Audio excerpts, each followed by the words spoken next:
예, 할렐루야 샬롬 하고 오늘 귀한 하루 주셨습니다. 우리 고백하면서 서로에게 축복합니다.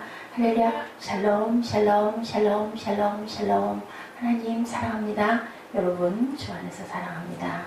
오늘 사순 9일째 되는 날. 주일은 빠져요. 주일은 빠지고 날짜를 세는 거니 제가 세다가 또 틀리면 알려주시기 바랍니다.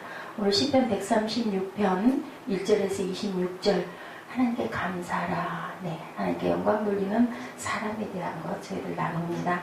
오늘 요한복음 1장 1절에서 18절 사순 9일째 되는 말씀이죠. 말씀이 육신이 돼서 오신 주님께서는 세상에 잘 살러 오신 게 아니라 하늘에서 오신 하나님이, 성자 하나님이 우리를 위하여 되속으로 돌아가시려고, 그리고 다시 부활하심으로 우리에게 영생의 생명을 주러 오신 그 하나님, 예, 사순절 기간 동안 우리 깊이 말씀 묵상하면서 주님의 그 은혜를 감사하고 또한 그렇게 하루하루 땀방울이 핏방울이 되도록 기도하시는 그 기도에 동참하시는 저와 여러분 되시기를 주님의 이름으로 축복합니다. 예, 하나님께 영광 돌리는 사람들에 대해서 우리 함께 은혜를 나눠볼 건데요. 1954년 일단의 학자들이 절망과 좌절로 가득 찬 한 섬에 도착을 했는데 그곳이 이름이 바로 카우아이 섬, 하와이 군도 서쪽 끝에 위치한 작은 섬이었다고 합니다. 굉장히 가난한 그러한 섬, 주민 대다수는 범죄자, 알코올, 의존증 환자, 정신질환자였다고 그래요. 학자들은 카우아이에서 역사에 나올 만한 조사를 했습니다. 섬에 1955년에 태어난 모든 신생아 833명을 대상으로 엄마 뱃속에 있을 때부터 30세 이상 성인이 될 때까지 궤적을 추적을 했다고 합니다. 심리학자 에미 워너 교수는요, 그 중에서 특히 열악한 환경에서 자란 201명을 분석을 했는데 놀라운 사실을 발견했다고 합니다. 고위험군이라고 불리는 아이들 중에 3분의 1인 72명이 밝고 건강한 청년으로 문제없이 성장했다는 거죠. 대부분 사회 부적응자가 됐을 것이란 가설이 깨지는 순간이었다고 합니다. 가설을 뒤엎은 비밀을 조사한 결과 워너 교수는 72명에서 공통된 속성을 발견했다고 그래요. 그런데 바로 역경을 이겨내는 힘이었다. 그렇게 이름을 붙였다고 합니다. 예, 워너 교수는 그것을 회복 탄력성이라는 이름을 붙였는데요. 튀어오르는, 뭔가 이게 탁 공을 던지면 그 반동으로 튀어오르는 힘 있죠. 그것이 바로 마음의 근력이다. 회복 탄력성이 높은 사람은 역경이 맞닥뜨렸을 때 원래 자신의 있던 자리에서 오히려 되돌아올 분대로 더 높이 올라간다는 것을 발견했다고 합니다. 몸의 힘이 근육에서 나오던 마음의 힘은 회복 탄력성에서 나온다. 어떻게 회복 탄력성을 높일 수 있을까? 뇌의 긍정성을 높이면 된다. 어느 날 갑자기 근육질에 몸짱이 되겠다고 마음 먹는다고 하루아침에 되는 일은 없죠. 뇌의 긍정성을 높이려면 긍정성을 습관화하는 작업. 무슨 얘기를 하는 거 아니야? 오늘 136편에 26번 감사하잖아요. 이렇게 감사할 때 회복 탄력성이 높아진다고 합니다. 저는 어제 너무너무 힘이 들어가지고 누워가지고 거의 한 2시간 동안을 즐거운 생각하고 즐거운 음악 듣고 또 찬양 듣고 그러면서 회복을 했더니 나중에 힘이 조금 나더라고요. 몸에 아주 어제 밥을 먹을 틈이 없을 만큼 쭉쭉쭉 그냥 계속 그렇게 하고 움직였더니 너무너무 피곤했어요. 예, 복권에 당첨된 사람들의 행복 수준을 조사했는데 당첨된 순간의 행복 수준은 높죠. 시간이 지나면 원래대로 되돌아간다고 합니다. 그래서 아주 더 있는 거 가지고 다 쓰고 나중에는 이제 그것에 대한 그 맛을 알았기 때문에 나중에는 더 불행해지고 더 허무해지죠. 교통사고 장애인이 된 사람들의 행복 수준도 대부분 시간이 지나고 나면 돌아왔다고 그래요. 외부적 사건에 의해 발생하는 만족감은 일시적 행복만 가져오기 때문이다. 따라서 진정한 행복을 얻으려면 행복의 기준 수준 자체를 끌어올려야 된다. 그것이 바로 감사하기. 예, 화가 나서 심장 박동수가 불규칙한 게 아니라 불규칙한 심장 박동수가 사람을 불안하게 만들고 화나게 만든다. 예, 학자들은 심장 박동수를 가장 이상적으로 유지시켜주는 긍정적 정서가 무엇인지 찾으려고 했고 연구한 결과도 역시 감사하기라는 해답이었다고 합니다.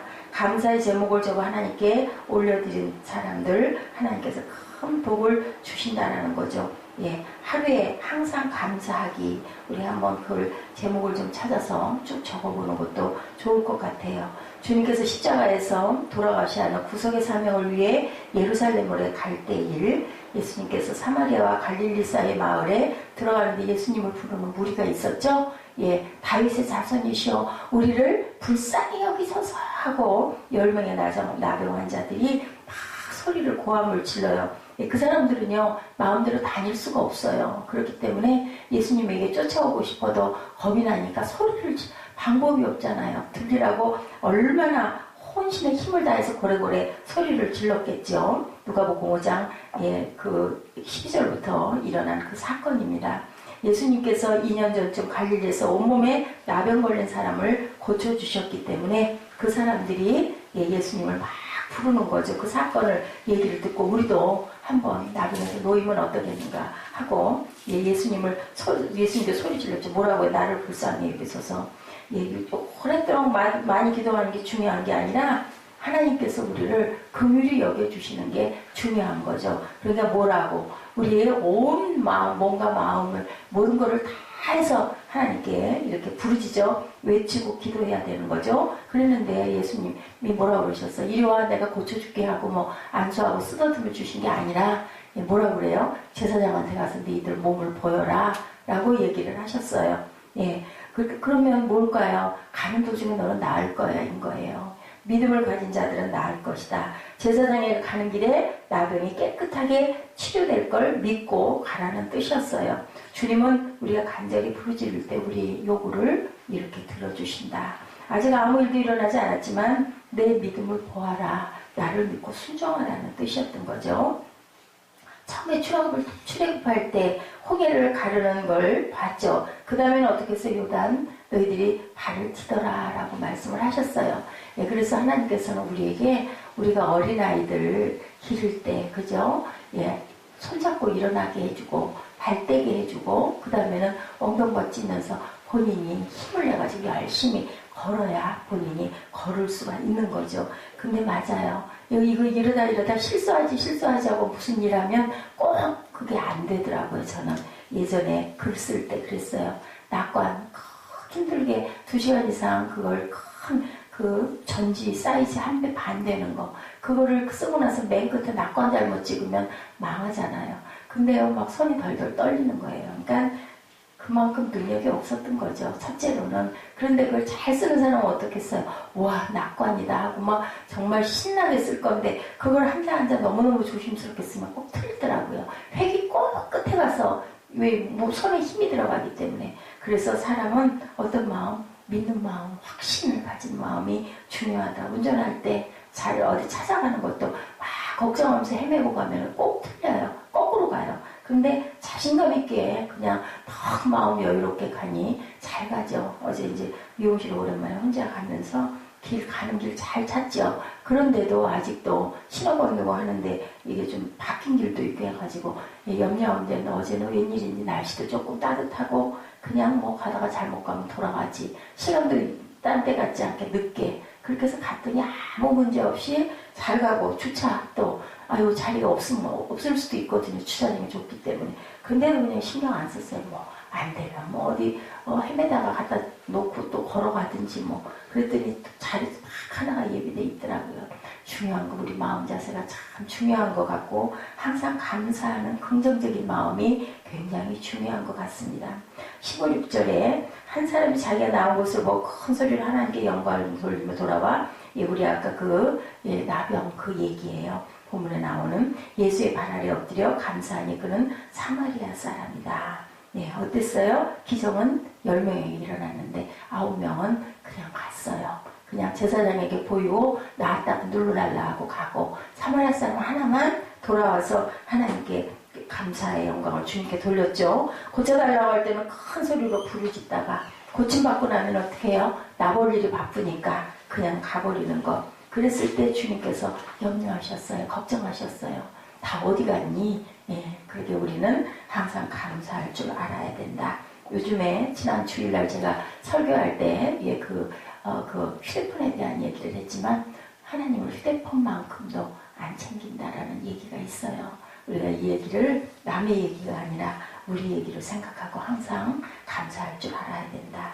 사마리아인은 처음에는 예수님을 아마 선생님으로 불렀을 거예요. 누가복음 17장 13절에 이제 예수님을 뭐라고요? 다윗의 자손 예수여로 메시아로 보았기 때문에 예수님 앞에 엎드려 감사하죠. 엎드린다는 것은 종이 주인 앞에 굴복하는 거죠. 예, 나를 다 쳐서 복종하고 내려놓는 그러한 엎드림입니다. 주님 앞에 나가지 않으면 나의 삶은 주님과 전혀 상관이 없는 삶이 된다. 예, 항상 사명을 향해 일어남으로 하나님께 영광을 돌리고 감사하고 나 같은 아무런 존재가치 없는 나를 하나님께서 이렇게 복을 주셔서 쓰일 수 있게 해주셔서 감사합니다. 나를 기억해 주시는 것만 해도 감사합니다. 감사가 너무도 많죠. 누가복음 11장 14절에서 16절에 작은 것에도 감사를 드리고 우리는 항상 큰 것에도 감사드릴 줄 알아야 된다. 하나님께서 항상 우리에게 좋은 것으로 주시는 것을 감사해야 된다. 또 아니다 할지라도 뭐예요? 범사에 감사할 줄 알아야 된다. 데살로니가전서 5장 18절이죠. 구약의 제도도 감사였습니다. 레위기 7장 12절에도 하나님께로 감사로 제사를 드리라. 시편 50편 14, 15절에도 성경에 있는 믿음에 굳게 서서 넘치게 감사하라고 골로새서 2장 7절에도 증거하고 있습니다. 감사함으로 기적을 일으킨 사람들이 너무 많죠. 노아가 방주에서 나와 정결한 것으로 하나님께 제사를 드렸을 때 하나님께서 물로 인류를 이제는 심판하지 않겠다고 뭐를 주셨어요? 무지개로 언약해 주시죠. 사르밧 여인이 한 끼밖에 안 남은 마지막 음식을 하나님의 종 엘리야를 대접하고 났을 때 하나님께서 어떻게 해요? 기쁨의 양식을 끊임없이 공급해주는 그런 사건을 열왕기상 17장에서 우리가 알고 있습니다. 엘리야 선지자가 갈멜산 안에서 하나님께 희생제사를 드렸을 때 하나님께서 불로 응답하시고 3년 6개월 만에 비를 내려주신 것. 유다왕 히스기야가 솔로몬 이후로 2000년 만에 BC 710년경 6월절 제사를 회복하여 제사를 드리고 백성들과 함께 기쁜 마음으로 7일간 드렸을 때 하늘에 하나님께 상달되어 9년 뒤 강대국 아수르 대국 18만 5천 명의 침략을 받았을 때도 깨끗하게 물리쳐 주시는 일. 다니엘 우리가 너무 잘 알죠? 사자굴에서 하나님께 감사했을 때 하나님께서 그 다니엘을 지켜주시는 일. 옥합을 열어 향유를 주님께 본 막달라 마리아에게 주신 하나님의 축복, 감사를 통하면 기적을 일으켜 주시고 복을 불러주시고 또한 하나님의 보좌를 움직이는 그런 능력 있는 기도가 된다는 것을 저 여러분 깊이 아시고 항상 감사를 많이 드렸을 때 하나님께서는 우리에게 좋은 것으로 주신다라는 것. 성령 체험, 은혜 체험, 은사 체험 모두 다 중요하지만 우리가 감사를 보시고 주님의 칭찬을 받는 저 여러분들 오병이어의 기적 너무 잘 알죠? 예수님 손에 모든 것들이 올려주었을 때 뭐가 그 작은 도시락 하나가 그게 뭐예요? 우리의 감사 헌금이에요. 그런 마음으로 항상 하나님께 감사를 드려서 30배, 60배, 100배, 1000배 복을 받으시는 저 여러분 되시기를 주님의 이름으로 축복합니다. 기도하시겠습니다.